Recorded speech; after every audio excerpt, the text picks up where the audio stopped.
This is the intro.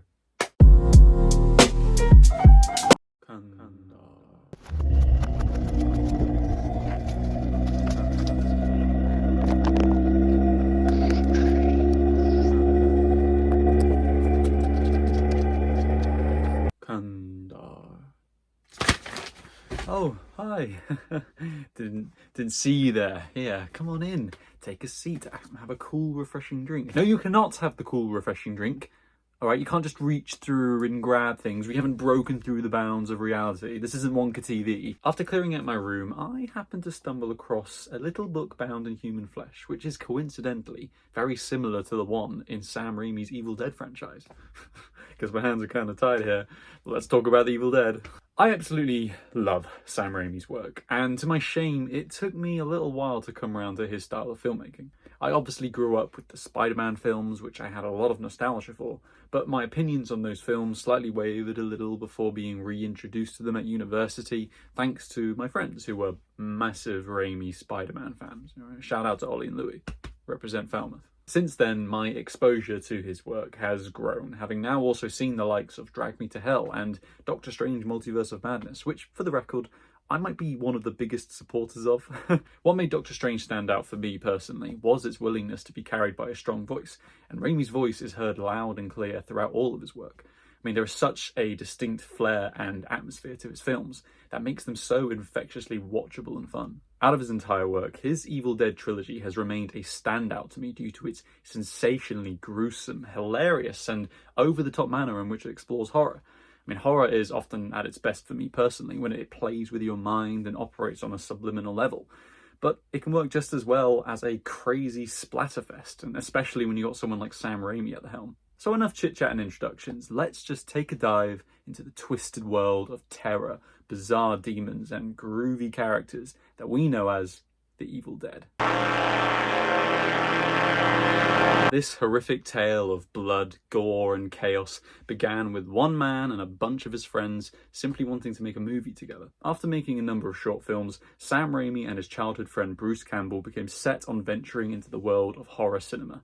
After making the short Within the Woods as a proof of concept, Raimi and co hustled and fundraised and practically begged their way into getting enough of a budget to make a feature-length film. With a minuscule amount of money to work with, Raimi and his friends and family managed to scrap together this low-budget production, quite literally having to build and put everything together from the ground up. The Evil Dead was a massive success, both critically and commercially. It catapulted Raimi and Campbell's careers going forwards and established itself over time as a cultural icon of horror, from the cabin in the woods aesthetic to the gruesome, blood-soaked nature of it all. Even now on a rewatch, the film feels dirty and grimy, thanks strongly in part to its low-budget production.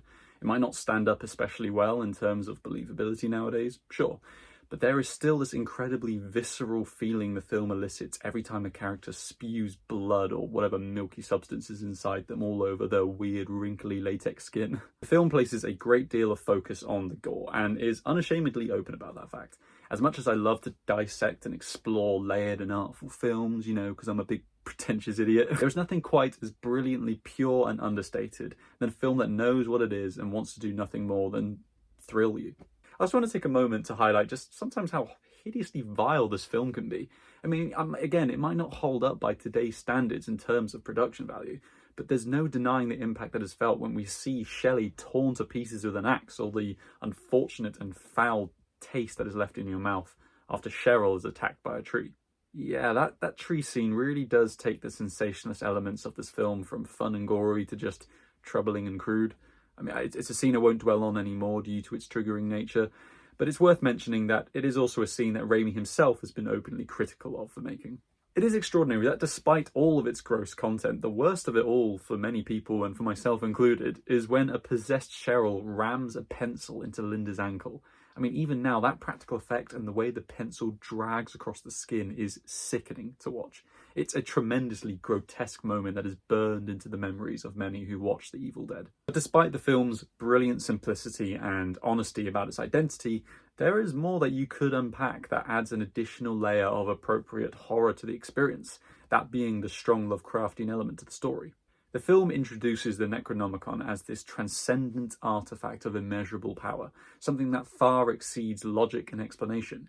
Its place in the story feels like an unfortunate circumstance for the characters to stumble into, but it also makes you ponder the grander idea of unseen powers manipulating mortal lives. This is something that is explored further in future entries, but in The Evil Dead, the unseen forces at play can be felt lingering in the back of your mind as you watch these characters endure torture and violent physical pain. I mean, there has to be a reason as to their suffering. It can't just all be for bad luck. Certainly, across all these doomed characters, it's interesting that we, as an audience, find ourselves rooting for Ash Williams, of all people. I mean, sure, he's a handsome fella. He's a nice guy.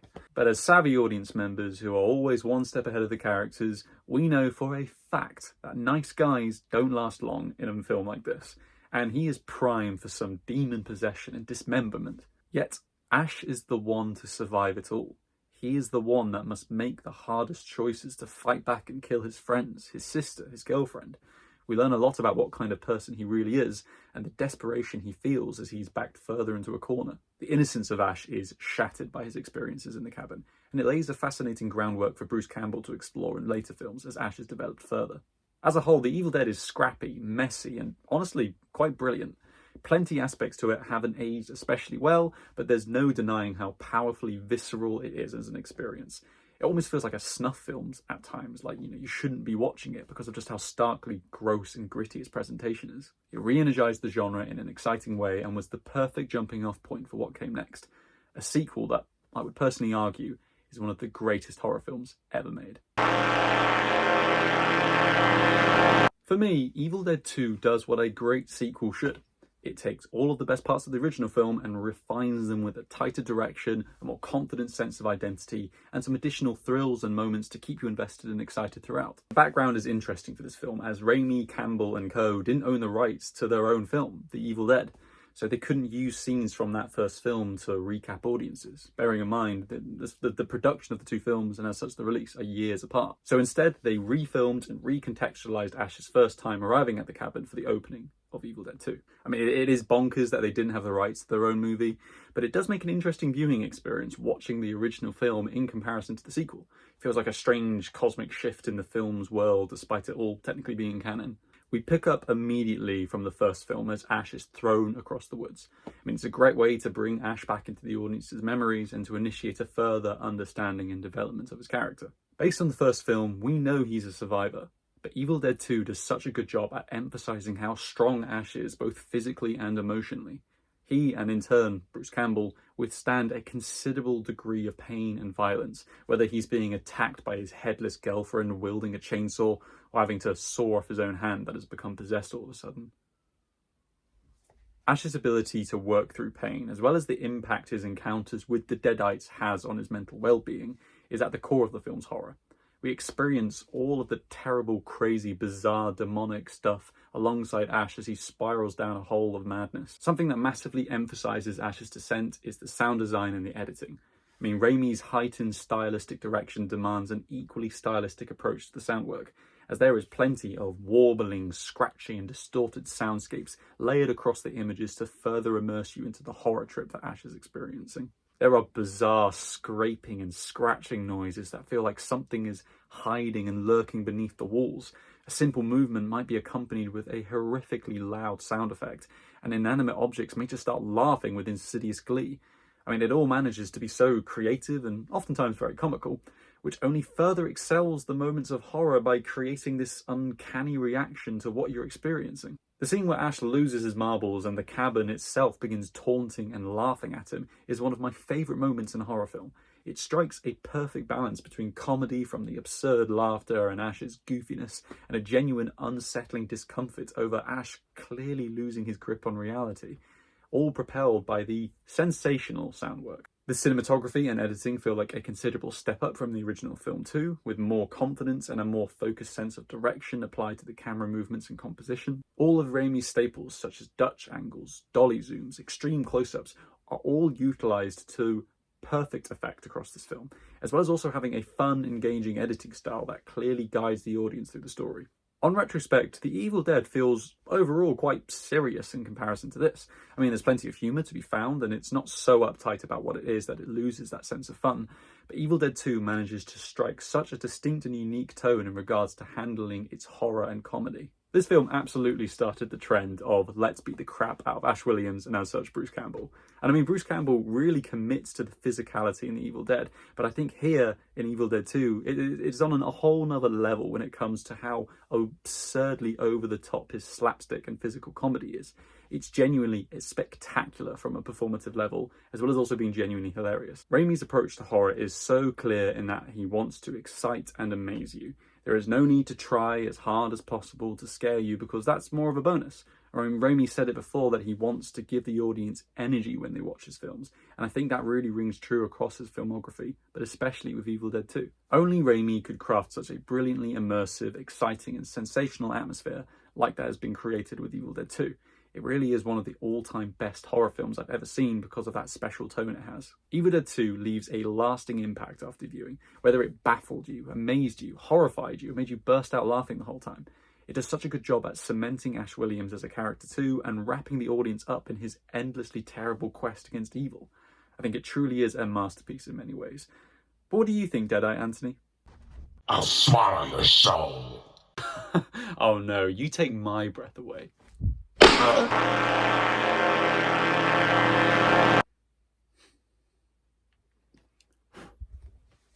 Sorry, he gets cranky when he hasn't had his fair share of attention.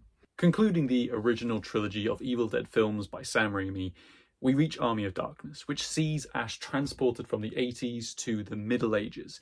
It's a dramatic shift, both literally in the context of the film's story, but also in the film's tone too.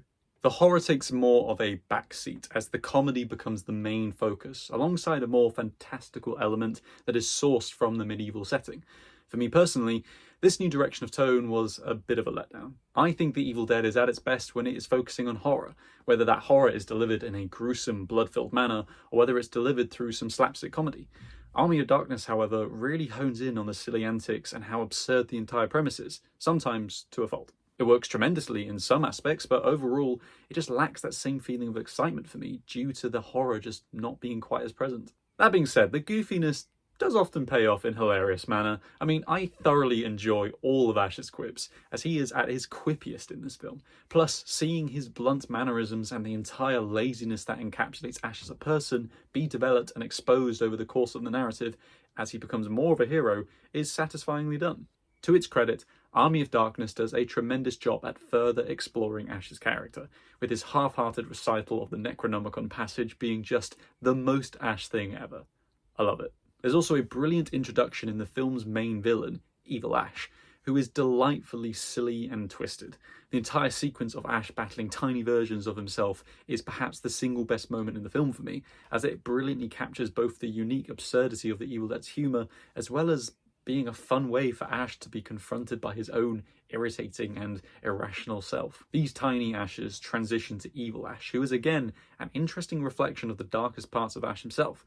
Not very subtle, sure, but these films aren't exactly about subtlety. They're about throwing Ash through the ringer and seeing how he gets out alive. Also, side note, the skeletons are fucking brilliant. I love that they're just these weird little puppets. I love the profanity-laced exchanges. I love the one that crawls towards Ash before being shocked to discover he has disappeared, only to be crushed under a massive weight.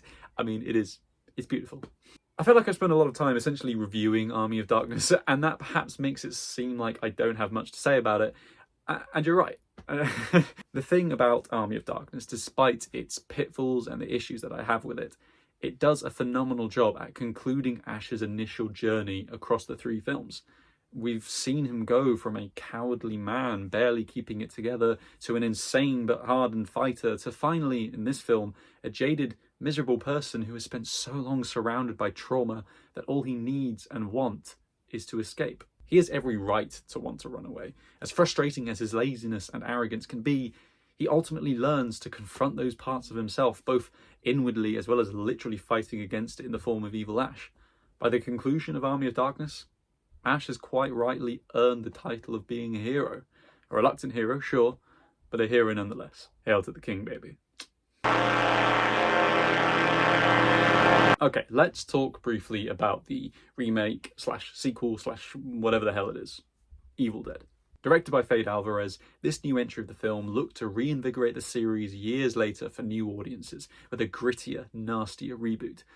And I am not particularly a huge fan of this film, I'll be honest, but I think there's plenty to admire. As an adaptation of the original film, I think it does a pretty great job at hitting the familiar story beats of that film while introducing new, more believable elements for a modern audience, such as the group going to the cabin to help the recovering drug addict Mia kick the habit. Mia's cold turkey time in the cabin becomes a genuinely great way for the characters to rationalize and dismiss her as she starts witnessing the effects of the Necronomicon. It adds a degree of tension and allows us to root for the characters more as they're less party-crazed teens and have some genuine relationship and stakes with one another. The film even cleverly subverts your expectations of who the hero will be by the end, as it sets up Mia's brother David as the obvious candidate to see the sun rise, only to be killed just before the climax, and Mia claim some agency and save herself. It's genuinely really solid stuff. My issues come from the dramatically different tonal shift, where comedy is pretty much non-existent and instead the film is dark, miserable and oppressively violent. The Evil Dead franchise is at its best and most Evil Dead when it employs comedy. It offsets horror with humour better than any other film could, and the level of self-awareness makes the experiences enjoyable and fun without compromising the gory moments. And it is a fine line in terms of getting that balance right. I mean, as mentioned with Army of Darkness, I think it lent too much into the comedy and lost some of what worked in the original two films. And then in this film, I think it leans too hard into the horror. The 2013 film goes straight for the jugular in every sense of the phrase, delivering copious amounts of visceral, realistic and disturbing gore. It's all tremendously well made, and there's some fabulous practical effects on display. It just feels almost like too much. We are shown so much, an abundance of torturous violence and gore with nothing to offset it, and it just leaves you feeling numb by the end. The original film cleverly juxtaposed its horrifying moments with all of the silly slapstick and good-natured comedy. It might not have been in keeping at the time to employ comedy into your horror films, but I do think the 2013 film suffers a little from just how aggressively shocking it is. It's not my cup of tea personally, and perhaps I am just too much of a Sam Raimi purist when it comes to the Evil Dead films. But having seen it a couple of times, it's really not that bad. It's genuinely got quite a good adaptation and a perfectly serviceable horror film that people could get behind. It just doesn't feel quite as special as the other entries in the franchise. I'm sorry.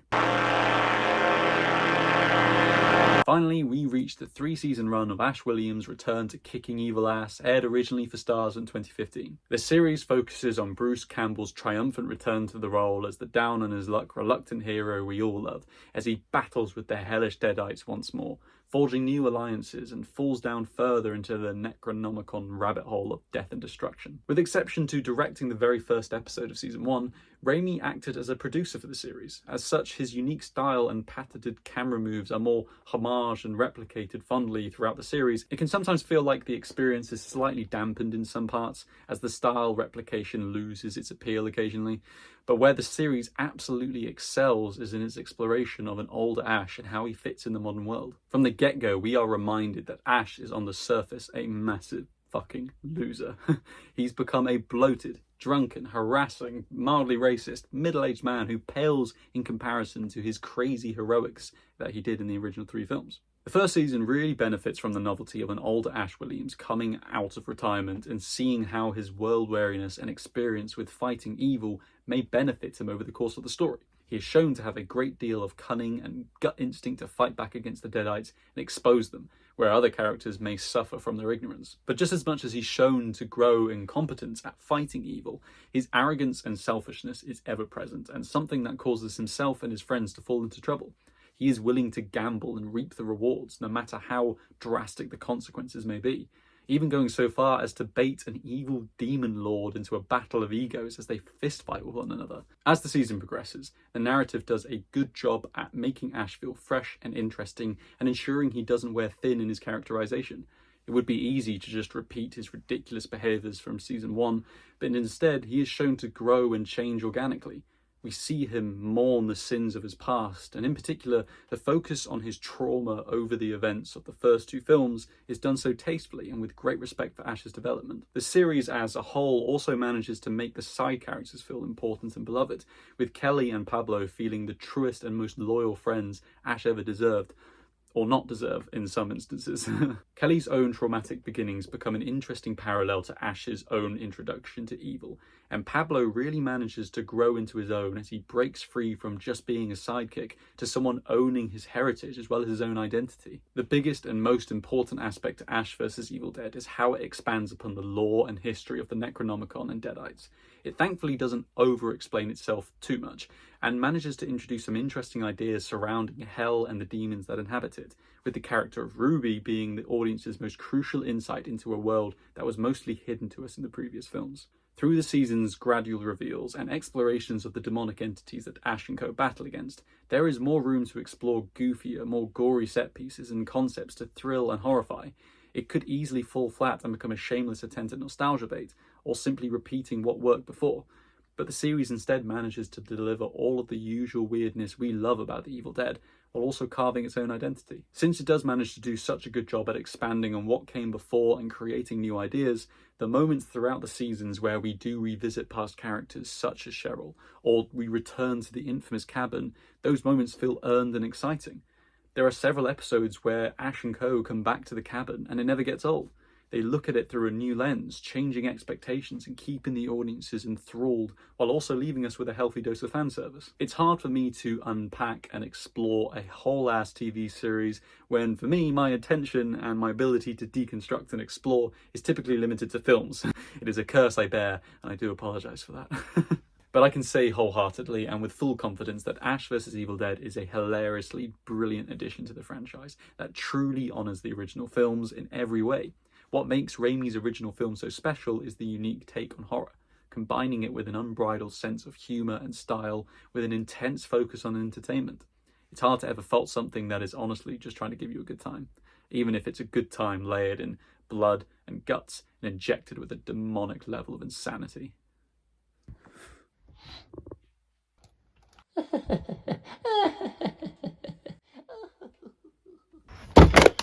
Ha ha ha, I'm Clint Eastwood. Ha ha. Oh, is this how we last? Oh, here we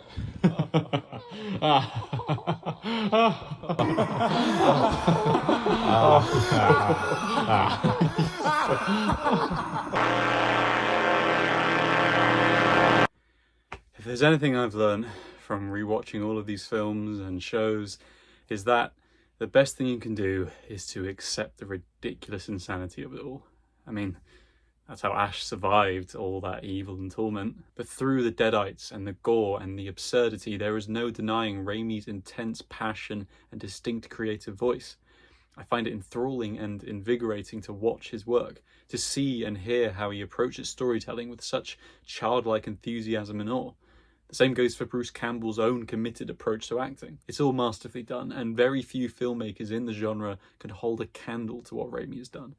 At the time of this recording, I haven't seen Evil Dead Rise, the latest in the franchise, but I really hope it can capture the same level of unbridled horror and absurd levels of comedy that the other entries have managed to create so brilliantly. I hope you enjoyed this video. I had a lot of fun making it, despite all the trials that have come with it. If you like what you've seen, please do consider liking and subscribing. Stay safe out there.